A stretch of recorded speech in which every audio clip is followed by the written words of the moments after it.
Hey guys, welcome back to Team Death Slinger. My name is Peter, and today we're looking at EX7 Dragon Linkz. The deck got a lot of new support, and now I feel like it's finally playable. So, starting with our eggs, 4 copies of BT14 Koromon. Your turn, when a card is removed from an opponent's security stack, draw 1 card. So if you get in there for the chip damage, you're going to draw a card off of it, and that feels really nice. So I feel like this is the best egg for this deck. 3 copies of the EX3 Jazamon. Your turn, when you play a Hina, you're going to gain a memory. So that's great. It's going to make Hina a 2-cost tamer if this is on board. And then all turns, while this Digimon has an on-play effect, it gains 1k DP. So great generic DP boost in this deck.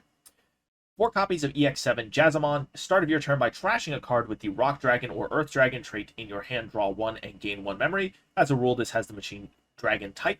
And then the inheritable says, your opponent's turn, this Digimon gains 2k DP. This matters because we do have a redirect inheritable that we will be able to use. So this is going to make sure that this is nice and beefy, so your opponent can't just crash into it and die. We have 4 copies of the EX7 Vorvomon. On play, reveal top 3 cards of your deck. Add 1 card with the Rock Dragon, Earth Dragon, Machine Dragon, or Sky Dragon trait, and 1 Hina among them to the hand. Return the rest to the bottom of the deck. This is a great improvement for this deck because it is more ways to find Hina. Lord only knows why they didn't give us a second Hina. Your turn, this Digimon gains 2k DP. It's going to make sure your stack is nice and big, just like the Jazamon. Then we have 1 copy of EX3 Jazardmon. On play, reveal the top 4 cards of your deck. Add 1 of the Dragon trait cards and 1 Hina among them to your hand. Place the rest at the bottom of your deck in any order. And then all turns, while this Digimon has an on-play effect, it gets 1k DP. So this is kind of the same as the rookie, except it costs 4 instead of 3, which really sucks. 4 copies of the EX7 Jazardmon. On play, by trashing 1 card with the Rock Dragon or Earth Dragon trait in your hand, draw 2 cards. And then when digivolving, if you have 1 or fewer tamers, you can play a Hina from your hand without paying the cost. Another great improvement over EX3, we now have a way to play Hina without paying the cost, so you can cheat it out. And this is also just a great way to cycle some cards. You can trash 1 of the Metallicdramon line in order to draw 2 cards, which is really quite needed in this deck. The inheritable will give you 2k DP just like the Jazamon. We have 1 copy of Lavorvomon from EX3. It's another on-play searcher. And the inheritable says, if you have an on-play effect, delete 1 of your opponent's Digimon with 3k DP or less when attacking. It does come up sometimes, but it's not super necessary.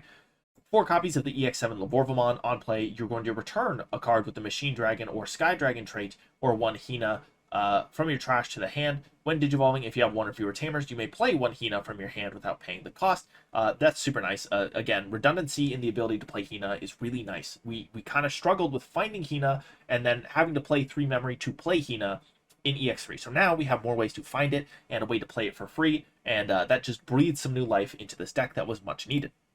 We're on 3 copies of the EX7 Jazarichmon. On play, de-digivolve 1 on 1 of your opponent's Digimon, and then when digivolving, if your opponent has no level 5 or higher Digimon, gain 1 memory. That's a super sick effect. If you're basically ahead of your opponent, you promote your stack first, and you go into this, you're going to get into it for 2, which feels really nice. Inheritable says, opponent's turn, once per turn, when any of your opponent's Digimon attack, you may change the target to this Digimon. So you get a nice little redirect on this Jazarichmon. Then we have 2 copies of the EX3 Lavogaritamon. On play, delete 1 of your opponent's Digimon 5k DP or less. Then you can play a Hina from your hand without paying its cost. So you can stack up those Hinas. And then the inheritable says, when an opponent's Digimon is deleted, if this Digimon has an on-play effect, gain 1 memory. That is during all turns. So if your opponent swings and they crash into your security, you will get 1 memory if this is in your stack.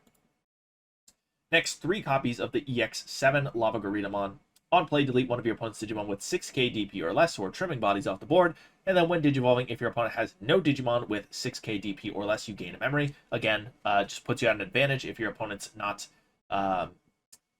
doesn't have the requirements for you when you digivolve. So if they don't have any small bodies on board, you're going to gain a memory. If they don't have any bodies on the board, you're going to gain a memory. And the inheritable says security attack +1, just generically good, keeps the deck aggressive, and lets you keep up with some of these better decks. For our level 6s, you can see we have quite the mishmash. We have 3 copies of the EX7 Metallicdramon. On play, when attacking, de-digivolve 4 on 1 of your opponent's Digimon. Talk about a devastating effect. That is really good. When digivolving, none of your opponent's level 4 or lower Digimon can digivolve until the end of their turn. This combination of effects is insane because if your opponent has a level 6 on board, you're going to de-digivolve it all the way to a rookie, and then you're going to say none of their level 4 or lower Digimon can digivolve until the end of their turn. And you're going to get that de-digivolve 4 by tapping the Hina if you don't know how Dragon Linkz works, so you're going to get the on-play and when digivolving, when you digivolve. Goodness. And then all turns, once per turn, when this Digimon would leave the battle area other than by your effects, you can play 1 Digimon with the Rock Dragon or Earth Dragon trait from your trash without paying the cost. So you're going to get to play a Volcanicdramon from the trash if this dies.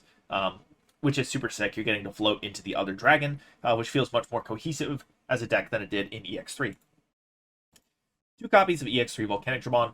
On play, delete all of your opponent's Digimon with the lowest DP. If no Digimon is deleted by this effect, your opponent can't play Digimon with 5k DP or less until the end of their turn.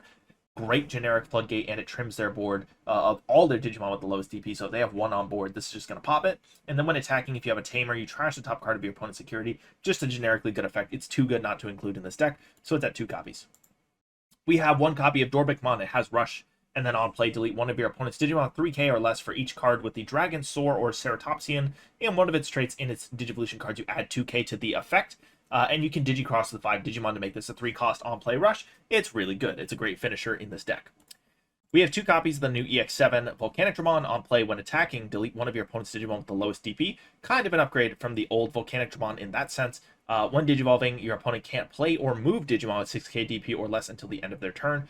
So we are floodgating them out of promoting if they don't have basically a level 5 or higher. And then all turns when this Digimon would leave the battle area other than by your effects, you can play a Machine Dragon or Sky Dragon from your hand without paying the cost. So you get to float into a Metallicdramon if this dies. Super sick. 2 copies of Lavorvomon. We're playing black and red, and we have the ability to DNA. We're floating bodies. It just makes it easier for us to get into this DNA. We really just need one of these bodies to hit the board and for us to build a second stack. Or you can see we have Mega Digimon Assembly over there too. So when Digivolving, your Blitz, and then when DNA Digivolving, for every 4 cards in your Digivolution cards, delete one of your opponent's Digimon with a play cost of 20 or less and trash the top card of your opponent's security stack.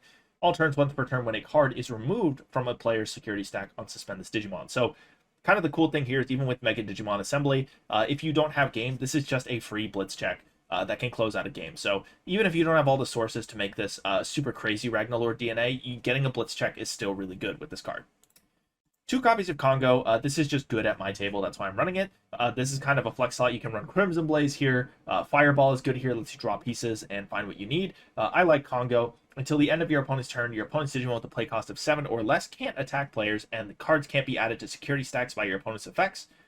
We're going 2 copies of Mega Digimon Assembly. While your opponent has a level 6 or higher Digimon, you can ignore this card's color requirements, and then one of your level 6 and one in your hand may DNA into a level 7 in the hand. So if you're floating into these level 6s and you have a Ragna and another level 6 in your hand, you just plop this down, you're going to Ragna.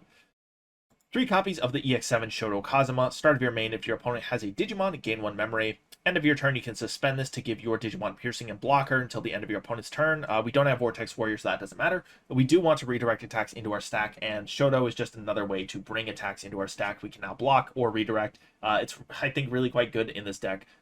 It's good in every deck. Everybody's running Shoto and everything. But yeah, it feels really integral to the plan of Dragon Link, so we're running 3 copies of it.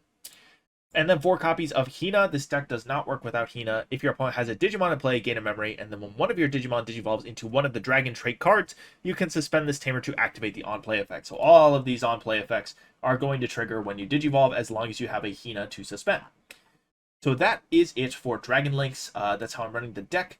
Let me know what you guys think in the comments down below. How are you running Dragon Links? What do your ratios look like on the level 6s? Are you even bothering with the Ragna package? I know some people don't. Some people think it's too much trouble. I know some people even run the Flame Dramon so that you can do the end of turn DNA shenanigans with the Dorbrick and get a super nasty Ragna off rip. But yeah, let me know what you guys are doing. Thank you guys for watching. Have a great day.